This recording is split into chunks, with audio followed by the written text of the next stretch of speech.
بسم الله الرحمن الرحيم. الحمد لله رب العالمين، الصلاة والسلام على رسوله الأمين محمد وآله وصحبه أجمعين، أما بعد. leo ikiwa ni tarehe 7 mwezi wa Dhulhijja mwaka wa 1441, katika darasa ya risala al-Hawr ba'da al-Kawr Sheikh Ibrahim ibn Abdullah al-Mazru'i حفظه الله تعالى. Tulianza katika kikao kilichopita kusoma orodha ya tiba alizozitaja Sheikh hafidhahullah, tiba ya hili janga la al-hawr ba'da al-kawr, kuwa mtu mambo yake yametengenea, ameshikamana vizuri na dini yake, mara ghafla amegeuka na kurudi nyuma. Tukataja katika dawa al-ikhlas was-sidq ma'a Allah, watu kuwa na ikhlas na kuwa kweli na Allah subhanahu wa ta'ala. kadhalika tukataja al-khawfu min su'il khatima, Muislamu kuogopea mwisho mbaya. Hizi ni katika sababu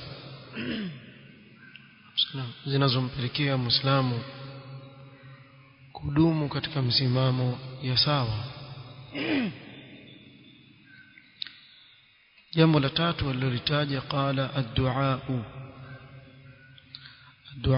ila Allah ta'ala bi an yu'idhana min al-hawr ba'da al-kawr, kumwomba sana Allah subhanahu wa ta'ala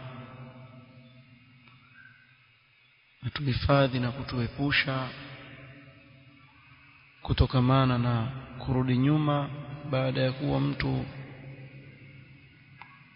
ametangulia katika khairi na ameelekea katika khairi.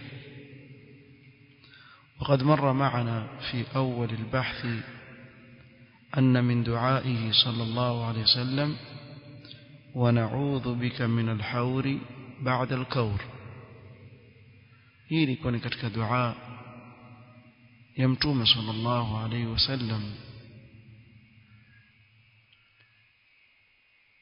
anaporudi kutoka safari zake. وقد كان كثيرا ما يدعو, na Mtume صلى الله عليه وسلم alikuwa sana akiomba, ya muqallib alqulub thabbit qalbi ala dinik, akimwomba Allah subhanahu wa ta'ala ampe thabat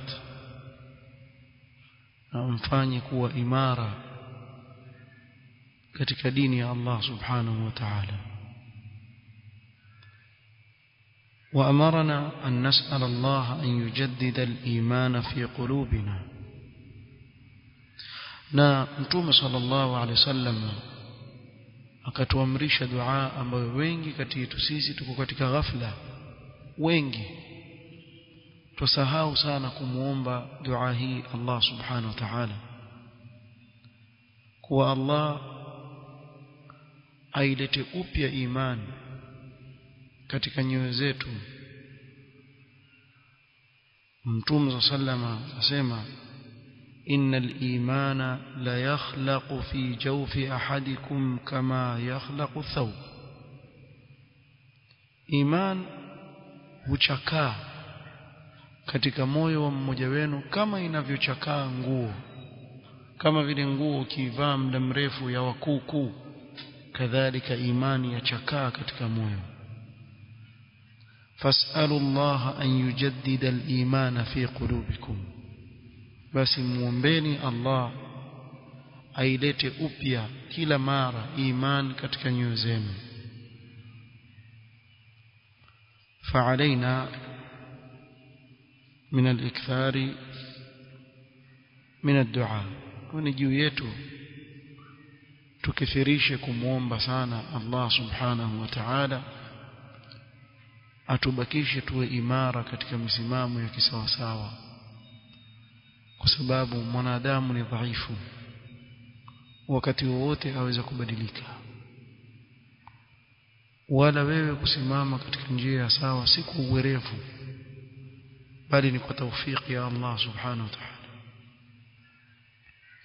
Allah subhanahu wa ta'ala ndiye anayemuongoza anayemtaka, akampa thabat, akabakia imara yule anayemtaka subhanahu wa ta'ala. innaka la tahdi man ahbabta walakin Allah yahdi man yasha. Hakuna yote aliye na uwezo wa kumwafikisha mtu kufuata uongofu isipokuwa yeye subhanahu wa ta'ala. Kwa usione kuwa ni uwerevu au na ufahamu mkubwa. Wallahi kuna watu wana ufahamu mkubwa sana, lakini wamevama katika shirki na kufuru. Leo ukienda kwa mfano katika nchi ya India, watu wengi huenda kwa matibabu. Akaenda kule mtu akatibiwa na daktari ana ujuzi wa hali ya juu sana pengine katika kutibu kwake, na akimuona ng'ombe akamsujudia. Huyo akamuona ng'ombe, mnyama ng'ombe ambaye wewe watafuna nyama yake kila siku, na akamsujudia. Tizama. Au akamuona nyani, tumbiri ama nyani, amchukulia ni Mungu wake, wal billah. Kwa kuona tumbiri moja kubwa limekaa mahali katika maabadi yao pale, kila anayepita aje pale akimsujudia tumbiri, na wengine nyoka, na wengine sanamu, na wengine kaburi. Watu waabudu vitu aina mbalimbali, lakini Allah akakuchagua wewe kuwa ni Muislamu, tena akakuchagua kuwa katika watu wa sunna. Wallahi ni neema kubwa sana. Muombe sana Allah akubakishe katika neema kama hii. nasallallahu yuthabbitana. رابعا المداومة على العمل الصالح والاستكثار منه أو الاستكثار منه. المداومة على العمل الصالح والاستكثار منه.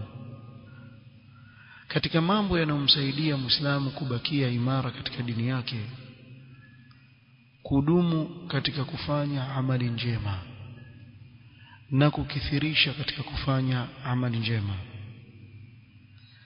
فإن العمل الصالح الذي يداوم عليه صاحبه هو أحب الأعمال لله تعالى.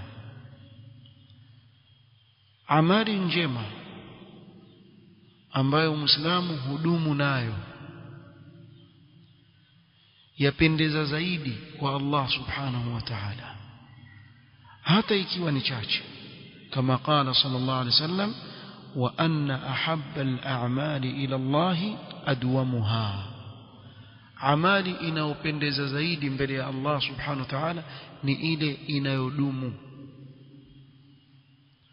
Aweza kujizatiti mtu akafanya bidii akafanya amali nyingi siku moja, kisha siku ya pili asifanye chochote. Na mwingine amali kama ile, kwa mfano qiyamul layl, yeye akaswali rak'a 2 na rak'a moja ya witr, lakini kila siku hakosi. Na mwingine akamka siku ya kwanza akaswali rak'a 8 na 3 za witri, siku ya pili akitaka kuamka afikiria 8 3 wacha nilale pumzike kidogo. Mwenzake akaamka na ya pili na ya tatu na akadumu. Ile amali na udumu yapendeza zaidi, wa in qalla, hata ikiwa ni chache. Bora kichache chenye kudumu kuliko kingi ambacho hukidumishi katika maisha yako. Kwa hivyo kufanya amali njema na kudumu katika amali njema kama ile. فإذا داوم المسلم على العمل الصالح فإنه يعيش في جو الصلاح والاستقامة والخير. Muislamu akidumu katika amali njema basi ataishi katika mazingira mazuri, mazingira ya misimamo iliyonyooka, mazingira ya khairi. Kwa mfano chukulia uwe wasoma juzuu moja ya Qur'ani, mfano kwa uchache juzuu moja ya Qur'an kila siku, haipiti siku nitasoma. Biidhnillah ta'ala utaona athari kubwa sana katika maisha yako, athari kubwa sana, na ukaendelea kudumu, biidhnillah ta'ala itakuwa ni sababu ya kukubakisha wewe katika msimamo wa sawa sawa. Lakini mwingine akawa Ramadhani isoma Qur'an, ikiisha Ramadhani afunga msahafu auweka juu ya shelf ile, wapigwa na vumbi mpaka Ramadhani ijayo. Huyu atapanda milima akishuka maisha yake, hawezi kudumu katika msimamo sawa, sababu aifanya amali njema kwa wakati anaotaka yeye. Kwa udumu katika ile amali. Fa idha asabahu ad-dha'f wal-futur فإن هذه الأعمال التي يداوم عليها تكون مدعاة لاستفاقته ورجوعه وتدارك نفسه. sema ikiwa itatokea kuwa yule mtu amepata udhaifu na uchovu fulani katika amali, basi zile amali anazodumu zile nazo zitamvutia yeye katika kumwamsha kutoka na ghafla aliyokuwa nayo na kurudi na kuidiriki nafsi yake. Nasema kwa mfano amal za faradhi ni faradhi, hizo ni lazima, hakuna maswali katika hilo. Lakini hapa sasa amal za ziada juu ya ile faradhi, ikiwa una amal ya ziada juu ya faradhi ambao umedumu ndani yake, basi pale unapoteteleka tu kama mwanadamu aweza kuteleza akakosea, ile amal itakuwa ni sababu ya kukurudisha wewe katika usawa. وينبغي أن يراعي المسلم في المسألة أو في مسألة الأعمال الصالحة أمورا. lakini yampasa muislamu katika masala ya amali njema achunge baadhi ya mambo. Kuna mambo muhimu kuyachunga. Minha, miongoni mwa mambo hayo, la kwanza almusara'atu ilaiha walmusabaqa, kufanya upesi, kushindania katika kufanya amali ya khairi, kukimbilia katika kufanya amali njema. قال تعالى وسارعوا إلى مغفرة من ربكم وجنة عرضها السماوات والأرض وعدت للمتقين.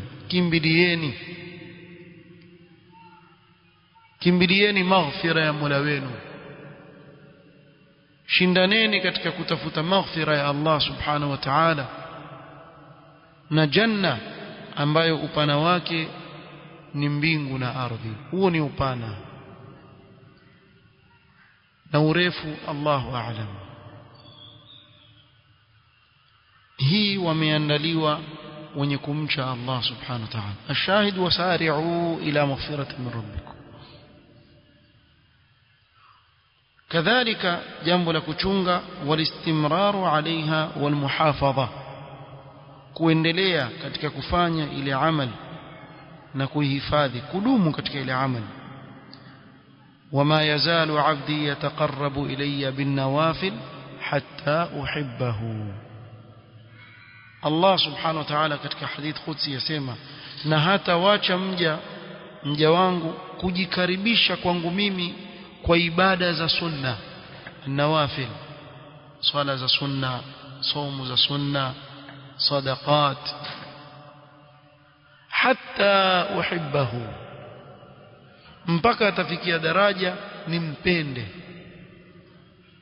Kwa ili kupata mahaba ya Allah subhanahu wa ta'ala ni kuwa udumu na uendelee katika kufanya amal, uendelee katika kufanya amal, haswa baada ya faraid ufanye mustahabbat.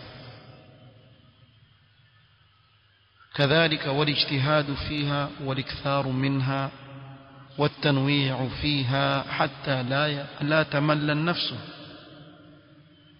kujitahidi ukapinda nafsi yako, ukaisukuma ukaifinya nafsi yako kisawa sawa, kukithirisha kwa kadri ya vile utakavyoweza katika amali. Mmoja katika salafu salih alikuwa akikithirisha katika amali mpaka wenzake wakimlaumu, kisha akawa yuwaambia wenzake, wallahi uridu rahataha, ninachokitaka mimi ni kuipumzisha hii nafsi.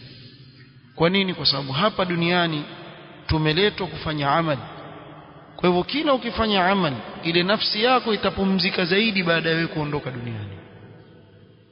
Na kila ukiwa na upungufu katika amali, waitesa nafsi yako wewe baada ya wewe kuondoka duniani. Kwa hivyo kila ukikithirisha amali hapa ulimwenguni, ndio waipumzisha kesho akhira. Ni hapa ujipinde, kesho iwe ni sahali kwako wewe. Ama hapa ufanye uzembe, kesho upate tabu, wal iyadhu billah. Kwa mwenyewe waweza kujichagulia kile ambacho wakiona ni cha sawa, na mwenye akili afahamu kile cha sawa ni kipi. Kadhalika uwe na amal aina mbalimbali, kitoka hii wafanya na nyingine, ili ile nafsi isichoke, nafsi idumu katika lile jambo. Jambo la tano, al-inayatu بالمواعظ والرقائق التي تجدد الإيمان في القلب وتذكر منازل الآخرة. كون عناية نمويذة الرقائق، مواعظ yanayoyayusha na kuzifanya nyoyo ziingiwe na hofu, mawaidha yanayotia hofu na kulainisha moyo na kuijaddid, kuileta upya iman katika moyo na kukukumbusha wewe manazil ya akhira. Na hapa kwa kweli kuna upungufu mkubwa sana, hata kwa wale wanaosomesha. Ukiangalia katika vitabu wanavyoandika wanaovioni kama Sahih al-Bukhari, Sahih Muslim na vinginevyo vitabu, utakuta kuwa ndani pale wameweka kitab ar-raqaiq, wakataja ahadith pale ndani ambazo zazungumzia maut, zazungumzia akhira, zazungumzia janna, zazungumzia nar. Malengo ni kulainisha ule moyo. Lakini wengi katika walimu utatukuta kuwa alhamdulillah tusomesha mambo mingi, lakini tukawa na upungufu sana katika suala hili la kuzungumzia mambo ambayo yalainisha moyo. Huu moyo kila wakati watakikana ulainishwe na mawaidha, daima watakikana ukumbushwe ili urudi nyuma. La sivyo ndio ukaona hizi raqaiq za kusaidia wewe katika kutekeleza ahkam. Waweza kumuona mtu amesoma ahkam, masha Allah, afahamu ahkam, lakini katika utekelezaji wake ana ususuavu sana. Sababu nini? Amekosa raqaiq, moyo mgumu. Waweza mkuta talib ilmu lakini moyo mgumu sana. Nini? Kwa sababu ana upungufu sana katika kujisomesha nini? Ar-raqaiq. Hili ni jambo ambalo kila mmoja wetu alihitaji. Talib ilmu wapita mwezi mzima hata chozi alimtoki, miezi miwili wala ana wasiwasi wala habari ana. Hasa na uje kwa Muislamu mwenyewe, masiku yapita,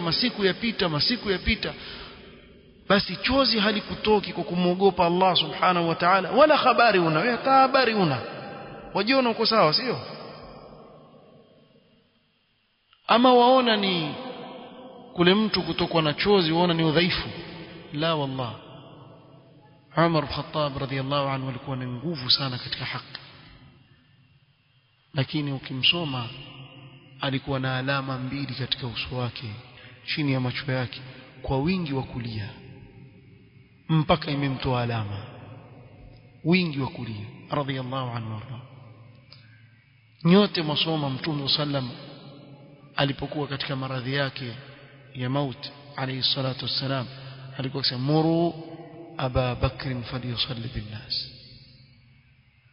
Katika jawabu ambao walilitaja wakezi ni kuwa Abu Bakar ni mtu mlaini sana, idha qaraa, akisoma katika swala la yakadu yusma, takriban hasikiki uko nyuma, mimbukaihi, kwa wingi wa kulia. Maana kila swala anaoswali Abu Bakr Siddiq radhiyallahu anhu akianza kuisoma Qur'an kilio cha mjia. Na haya yasome Mtume sallallahu alaihi wasallam asimama qiyamul layl mpaka amaliza swala yake asoma aya in tu'adhibhum fa innahum ibaduk wa in taghfir lahum fa innaka antal azizul hakim. Huku yualia usiku mzima alayhi salatu wassalam. Kwa hivyo haya mambo ayahitaji Muislamu kila wakati kukumbushwa maneno ambayo yataulainisha ule moyo, sababu huu moyo huenda ukawa mgumu. Wallahi wewe waweza kushangaa ukitoka nje utaona mawe wakati watembea. Allah asema thumma qasat qulubukum min ba'di dhalika fahiya kalhijarati au ashaddu qaswa. Kwa kuna watu lile jiwe ukilipiga na chini ngumu lile, kuna watu nyoyo zao kama mawe. Allah azungumza maneno haya katika kitabu chake, fahiya kalhijara,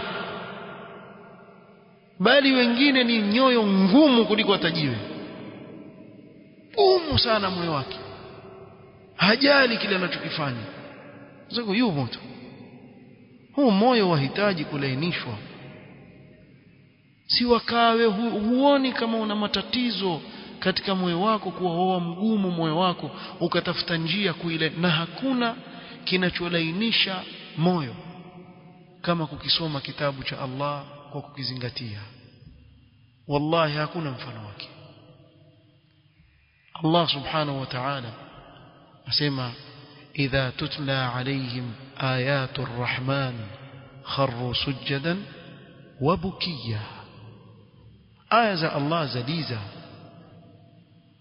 aya za Allah subhanahu wa ta'ala zalainisha moyo. Hofu huingia katika moyo wa yule anayefahamu maneno ya Allah subhanahu wa ta'ala. Soma kuhusu janna, soma kuhusu nar katika kitabu cha Allah, soma kuhusu adhabu Allah alizoadhibu umma waliopita waliokuwa katika hali mbovu. Haya yote yatakusaidia Muislamu kurudi katika njia ya sawa na kusimama katika msimamo wa sawa. Sio masiku yapita basi hujiulizi, huna muhasaba.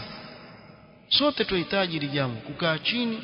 Kwa nini nasoma katika hadithi ya Mtume sallam kuwa katika watu ambao watakuwa katika kivuli siku ya kiyama, siku ambayo hakutakuwa na kivuli isipokuwa kivuli hicho ambacho Allah subhanahu wa ta'ala atakiumba. Rajulun dhakara Allah khaliyan, mtu ambaye amemtaja Allah akiwa peke yake, fafadhat aina, mpaka macho yake yakatokwa na machozi kwa kumwogopa Allah subhanahu wa ta'ala. Tufanya mambo kunje, mtu yafanya amal mbovu kunje, hakai chini akafikiria subhanallah, lau kama mimi nitaondoka sasa nitamjibu nini Allah subhanahu wa ta'ala, wakati Allah ashakuonya wattaqu yawman turja'una fihi ila Allah. Iogopeni usiku mtakaporudi kwa Allah subhanahu wa ta'ala, na hakuna mahali utakwenda. Inna ila rabbika arruj'a, nenda kulia, nenda kushoto, nenda mbele, nenda nyuma, nenda utakakwenda. Allah akwambia inna ila rabbika arruj'a, kwa Mola wako utarudi. Hilo jua fika, usiwe na shaka nalo. ma minkum min ahadin illa sayukallimuhu rabbuh, kila mmoja wetu Allah atazungumza naye moja kwa moja. Fala budda lilmuslimin an ya'khudha nasibahu min majalis alwa'd. Ibn Mas'ud radiyallahu anhu asema kana an-nabiy sallallahu alayhi wasallam yatakhawwaluna al-maw'idha fi al-ayyam. Yatakhawwal bimaana sio kila siku Mtume sallallahu alikuwa akiwapa mawaidha ya kuwaliza. Na nyote mwajua hadithi al-Irbad ibn Sariya radiyallahu anhu arda, kuwa asema wa'adhana Rasulullah sallallahu alayhi wasallam maw'idhatan baligha. Katika yale mawaidha ambayo Mtume sallallahu aliwapa ilikuwa ni sababu ya nini? Ya machozi kuwatoka. Dharafat minha al-uyun, macho yakatokwa na machozi. Wawajilat minha alqulub, na nyoyo zikaingiwa na hofu kwa mawaidha ya Mtume sallallahu. Ansar baada ya kugawanywa ngawira iliyogawanywa katika vita vya Hunain, wao Mtume sallallahu hakuwapa kitu, akawapa watu wengine ambao ni muallafat qulubuhum. Baadhi ya vijana wakazungumza maneno, sema mimi nataka kuwaona Ansar peke yao, wekeni kando, sitaki yoyote akaribia hapa isipokuwa Ansari, au nataka kuona peke yao. Kisa maarufa, Mtume sallallahu akawapa mawaidha, fabakau radiyallahu anhu, wakadia sana kwa maneno ya Mtume sallallahu. Kwa Mtume sallallahu alikuwa pia masahaba wake akiwapa mawaidha mara kwa mara, karahata saamati alaina. Mawaidha hayatakani kila siku lakini kila mara kwa wiki, mara moja mara mbili, wajikumbusha mara moja mara mbili. Na maimamu fursa ya khutba ya Jumaa waitumie katika kulainisha nyoyo za watu kwa maneno ya Allah na maneno ya Mtume sallam. Mtu wiki nzima hiyo hajapata muda hata kupata mawaidha, basi ndio nafasi ya kuwakumbusha watu. Katika khutba ya Jumaa Mtume sallam alikuwa akithirisha kuzungumza kuhusu aljanna wan nar, kizungumza kuhusu pepo na moto alayhi salatu wassalam. Leo onekana anayezungumza pepo na moto zungumza mambo ya zamani. Watu wataka kujua skuli, watu wamfeli, wampasi hivi vile, mambo hayo ndio wanazungumza.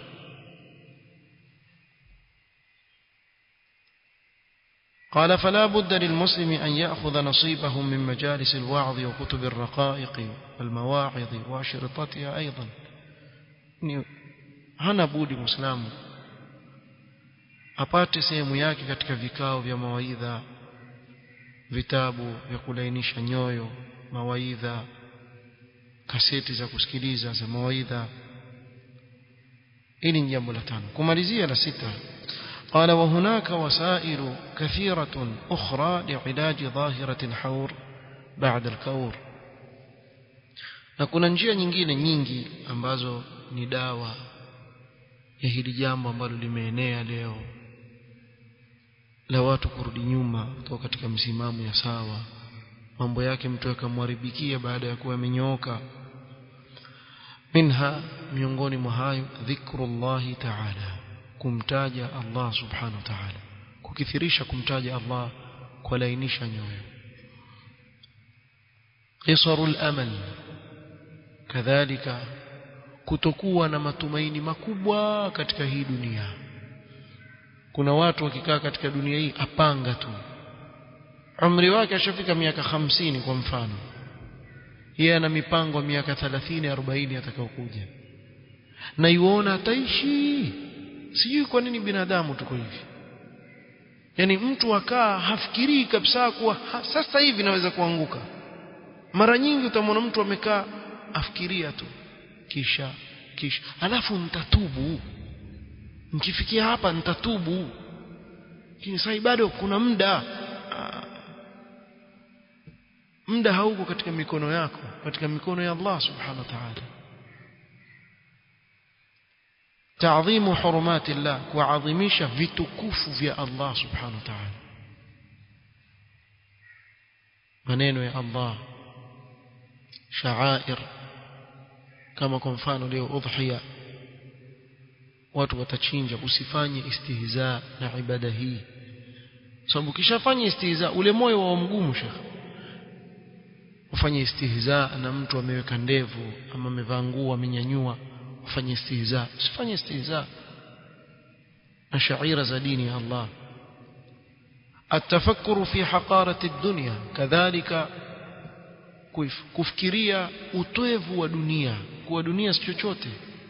Lau kanat ad-dunya ta'dilu 'inda Allah janaha ba'udha, wallahi lau kama hii dunia ingelikuwa mbele ya Allah ni sawa na ubawa mmoja wa mbu, ma saqa kafiran sharbata ma, Allah subhanahu wa ta'ala asingempa kafiri hata tama la maji. Lakini dunia mbele ya Allah ni toevu hata kuliko ubawa wa mbu, si chochote. Na atajua mwanadamu kwa chochote pale atakapotolewa roho yake. Atakapoondoka duniani mwanadamu atajua kumbe dunia si chochote. Muhasabatu nafs, kuhisabu nafsi yako kila wakati au kwa siku. Kaa peke yako muda mfupi tu, ujiangalie nafsi yako, mimi niko sawa hivi? Kaa kando wewe, jizungumzie wewe peke yako na nafsi yako. Ujizungumzie mwenyewe kwa hivi ninavyokwenda mimi naenda sawa mimi? Ikiwa siko sawa basi nifanyeje ili nijitengeneze? Tafuta njia, tafuta suluhisho ya matatizo uliyokuwa nayo, ujitengeneze. العمل والمشاركة الدعوية بالكلمة والكتاب والشريط والورقة. عمل، kufanya amal na kushiriki katika mambo ya kida'wa. Ikiwa ni mzungumzaji utoe kalima, ikiwa waweza kuandika waandika, ikiwa uwezi basi nina kaseti mimi nimerekodiwa hii, acha nieneze leo CD ama ueneze zile audio watu wasikilize. Ni da'wa wafanye. Kwa chochote kile ambacho waweza ufanye ni amal njema. Ikiwa mimi siwezi kufanya, ndugu yangu ametoa mawaidha, basi naweza kuchukua nikayafikisha, basi acha nifikishe. Kwa amal ya da'wa pia usaidia sana katika kulainisha moyo na kumweka mtu imara katika msimamo yake. Wa akhiru da'wana alhamdulillahi rabbil alamin, alhamdulillahi rabbil alamin. نعوذ بالله تعالى من الحور بعد الكور، يا مقلب القلوب ثبت قلوبنا على طاعتك. ما hapa ndio mwisho wa risala insha Allah taala. Kisha tukija tutaanza risala nyingine mpya biidhnillah taala. Subhanakallahumma wa bihamdika ashhadu an la ilaha illa anta astaghfiruka wa atubu ilaik. Barakallahu.